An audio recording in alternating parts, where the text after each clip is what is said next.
The Formation of Ancient Egypt, A Journey Through Time. Welcome to our exploration of ancient Egypt, one of the most fascinating and enduring civilizations in history. The Nile River. At the heart of this civilization lies the Nile River, often referred to as the lifeblood of Egypt. Flowing over 4,000 miles, it provided water, fertile soil, and a means of transportation. Early settlements. Around 5000 BCE, small farming communities began to emerge along the banks of the Nile. These early settlers relied on the river's annual floods to water their crops, enabling them to grow grain and support larger populations. Development of society. As agriculture thrived, these communities transformed into more complex societies. Trade flourished, and the foundation for a centralized government developed. Unification of Egypt.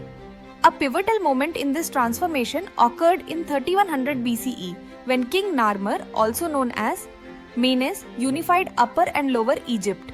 This unification marked the beginning of the dynastic period and laid the groundwork for a rich and powerful civilization. The role of pharaohs. Pharaohs ruled as both political and religious leaders, viewed as gods on earth.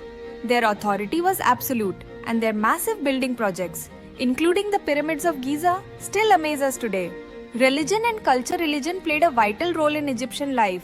The belief in many gods governed their cultural practices, and the concept of the afterlife had significant implications for how they lived and buried their dead. Conclusion. The formation of ancient Egypt laid the foundation for one of the most influential civilizations in history. Its advances in writing, architecture, and governance continue to inspire and intrigue us. Thank you for joining us on this journey through time. Explore ancient Egypt further to learn more about its wonders and remarkable legacy. Discover more about ancient Egypt, like, share, and subscribe for more amazing history content.